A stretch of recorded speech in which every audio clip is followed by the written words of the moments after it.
আমার কাছে মনে হয় যে আমি এখানে ম্যাচ না খেলা সেটা টিমের ব্যর্থতাই। আমি জিজ্ঞেস করছি যে কেন খেলানো হচ্ছে না, আমার কোনো ল্যাকিংস থাকলে সেটা আমি অবশ্যই ইমপ্রুভ করবো বা ডেভেলপ করব। বলতে গেলে ওই টিমে হিসাব করলে আমি ম্যাচ খেলা ডিজার্ভিং।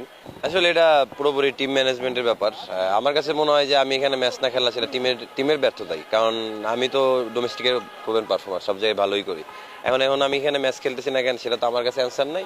সেটা আমার টিম বা আমার ক্যাপ্টেন যেই হোক তারা বলতে পারবে যে কোন রিজনে আমাকে খেলাচ্ছে না, এটা তো আমার হাতে নেই। আপনি ব্রাদার্সে আছেন, আর সেখানে আলামিন হাসান, হোসেন হাসান পেসার, এছাড়াও আরও যদি বয়সের দিক থেকে ধরে আলাপ কাপালি আছে, সোহাগ গাজী আছেন, তিনারা সুযোগ পাচ্ছেন। সেক্ষেত্রে আপনি একজন জাতীয় মানে ঘরোয়া ক্রিকেটের একজন পারফর্ম হয়ে সুযোগ পাচ্ছেন না, এটা আসলে আর মূল কারণটা কি? আসলে আপনার কথা হয়েছে আমরা গুঞ্জন শুনেছি ক্যাপ্টেনের সাথে নাকি আপনার কিছুটা সমস্যা আছে, এমন কোনো কথা কি সত্য কিনা? না, আসলে ক্যাপ্টেনের সাথে আমার ওরকম কোনো পার্সোনালি সমস্যা নাই। এখন মানে আমি বলতে গেলে ওই টিমে হিসাব করলে আমি ম্যাচ খেলা ডিজার্ভিং। এখন আমাকে কেন খেলানো হচ্ছে না সেটা তো আর আমি জানি না। আমি জিজ্ঞেস করছি যে কেন খেলানো হচ্ছে না, আমার কোনো ল্যাকিংস থাকলে সেটা আমি অবশ্যই ইমপ্রুভ করবো বা ডেভেলপ করব, কিভাবে নিজেকে আরো ভালো করা যায়। বাট ওইটার আমি কোনো ক্লিয়ার অ্যান্সার পাইনি। তো আমি বলতে পারবো না কেন আমাকে খেলাচ্ছে না, এটা আসলে টিম ম্যানেজমেন্টের ব্যাপার বা ক্যাপ্টেন সেই বলতে পারবে যে কি রিজন বিহাইন্ড। কারণ আমাকে যখন নেওয়া হয়েছিল আমাকে বলছে যে আমার অনেকগুলো অপশন ছিল যাওয়ার টিমের। তো আমি চিন্তা করছি যে না, আমি যেখানে গেলে ম্যাচ খেলতে পারবো ওইখানে যাবো। তো তাদের সাথে আমার ওই রকমই কথা ছিল যে আমি ওইখানে ফুল সিজন খেলবো, ভালোভাবে ম্যাচ খেলার সুযোগ পাবো। তো এর জন্যই যাওয়া আর কি। আলটিমেটলি তা না হলে তো আমি অন্য টিমেও যেতে পারতাম, আমার অপশন ছিল।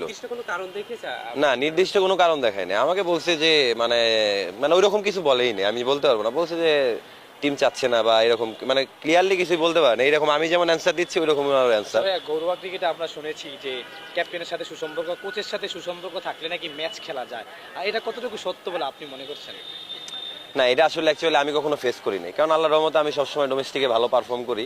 তো দেখা যায় যে কোচদের সাথে এমনি নর্মালি যারা মানে ওইরকম আর কি, আলটিমেটলি আমার কখনো ফেস করতে হয় না। সুসম্পর্ক থাকলে খেলতে হবে বা খেলতে হবে না, বাট আলটিমেটলি আমার ওইরকম ফেস করে না, কারণ আমিও নিজেও শুনছি, বাট ওইরকম আমি ফেস করি নাই দেখে এটার অ্যান্সারটা আমি দিতে পারতেছি না।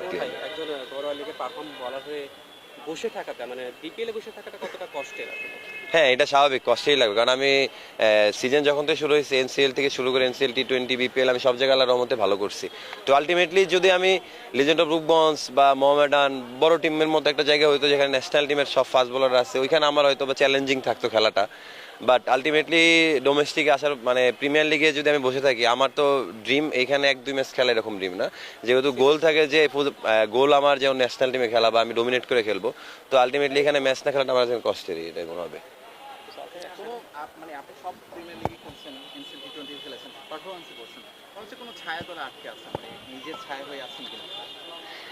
হ্যাঁ, আসলে এটা বলতে পারবো না। আমি তো আমার চেষ্টা করে যাচ্ছি এখন, মানে পারফর্মও হচ্ছে আলহামদুলিল্লাহ। কোন কারণে কোথায় আটকে আছি এটা আমি ফাইন্ড আউট করার চেষ্টা করি, বাট আমার মধ্যে কোনো ল্যাকিংস আছে কিনা সেটাই আমি সবসময় চেষ্টা করি, যে আমার নিজেকে কিভাবে আমি নিজেকে ছাড়িয়ে যাওয়ার চেষ্টা করি। তো ওইটা নিয়েই কাজ করতেছি, দেখা যাক। এখন কষ্ট করা ছাড়া তার আমার কাছে কোনো অপশন নেই। পেসারদের নিয়ে হান্ট হয়েছিল, মাঝখানে কিছুদিন অফ আছে, এখন পেসাররা ভালো করছে, বাট আপনাদের কোনো দাবি আছে কিনা বিসিবির প্রতি যে নতুন করে আবারও পেসারদের নিয়ে কাজ করা?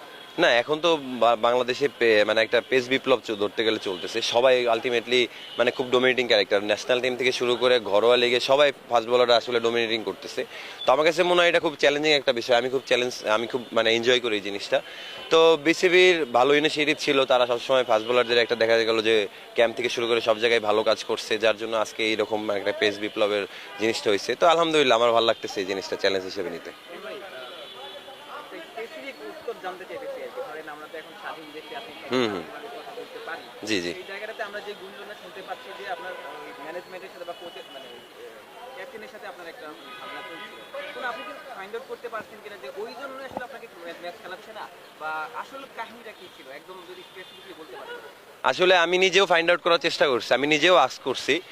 বাট আমাকে যেটা বলা হয়েছে যে মানে আমি আমি জানি না যে কিসের জন্য, সেটা আসলে টিম ম্যানেজমেন্টই জানে। তারা বলছে যে ইন্টারনাল প্রবলেম থাকতেও পারে, বাট মানে আমাকে কখনো ক্লিয়ারলি অ্যান্সার দেয় নাই। সো আমি জানি না কেন আমি ম্যাচ খেলতেছি না, কারণ এটা আমার কাছে আমি নিজেই অজানা আর কি। আমি মনে হচ্ছে ব্রাদার্সে মানে এই হয়ে ভুল করেছে। না, আমি সবসময় বললাম না, চ্যালেঞ্জ নিতে পছন্দ করি। হয়তো বা অনেকেই বলছে ব্রাদার্সে এবার ভাবছি টিম এনভায়রনমেন্টটা ভালো হবে বা টিম এবার ভালো করে সাজাইছে, এবার যেহেতু নতুন মানুষ আসছে। তো এই চিন্তা করে আমি চ্যালেঞ্জ নিয়ে গেছি খেলার জন্য, যে আমি ভালো করবো, টিমের একটা রেজাল্ট করবো। আলটিমেটলি এখন আমি খেলতে পারতেছি না, সেটা তো আমার নিজের উপর একটা প্রেশার, যে সামনে অনেক খেলা আছে। আমি নিজেও অনেক সময় দেখা যায় যে নেগেটিভিটি মানে মাথায় চলে আসে। বাট আবার সবসময় চিন্তা করি যে একটা প্লেয়ারের ওই 10 ম্যাচ লাগে না, 1 ম্যাচই লাগে কাম ব্যাক করার জন্য, বা 1 ম্যাচই লাগে নিজেকে। আসলে আমি প্রুভ করার কিছু নাই, আলটিমেটলি আল্লাহর রহমতে আমি ডোমেস্টিকে প্রুভেন পারফর্মই, মানে আছে না যে নিজের কনফিডেন্স বা নিজেকে ছাড়িয়ে যাওয়ার জন্য একটা ম্যাচই লাগে পারফর্ম করার জন্য। তো ওইটার অপেক্ষায় আছি, ইনশাল্লাহ সুযোগ পেলে আমি নিজেকে ছাড়িয়ে যাবো। সেটা হচ্ছে এই বিপিএলে তো সবার আসলে ক্রিকেটার যে ইনফ্যাক্ট এই যে সংসার চলে, আপনাদের যে পেমেন্ট নিয়েও একটু সংসার হয়েছে, পেমেন্টটা পাবেন কিনা, যেহেতু আসলে একটা সমস্যা হয়ে গেছে। হ্যাঁ, এটা তো এখনো বলতে পারতেছি না, যেহেতু লিগ চলতেছে, 6 ম্যাচ 7ম রাউন্ড চলতেছে। এটা তো সবসময় শঙ্কা থাকে, দেখা যায় যে কিছু কিছু টিমের সমস্যা থাকে পেমেন্ট নিয়ে, এটা প্রত্যেকবার, এটা আপনারাও জানেন। বাট এই বছর হবে কিনা সেটা হয়তো, বাট লিগ শেষ হওয়া পর্যন্ত ওয়েট করলে বোঝা যাবে, এখনই তো আসলে কমেন্ট করা যাবে না। বাট হোপফুলি যেহেতু এবার পেমেন্ট কম সবারই, তো মনে হয় না যে প্রবলেমটা হওয়ার কথা। আলটিমেটলি তো পেমেন্ট আপনার মানে কমানোই হয়েছে, তো সেই ক্ষেত্রে যদি আবার ওই প্রবলেম হয়, তো প্লেয়ারদের তো সব দিকেই প্রবলেম। তো এইখানে যেহেতু একটা ব্রেড অ্যান্ড বাটার সব প্লেয়ারদের জন্য, তো এই জিনিসটা না হওয়াটাই আমি এক্সপেক্ট করবো সবার কাছ থেকে, যে এটা যেন না হয় আর কি।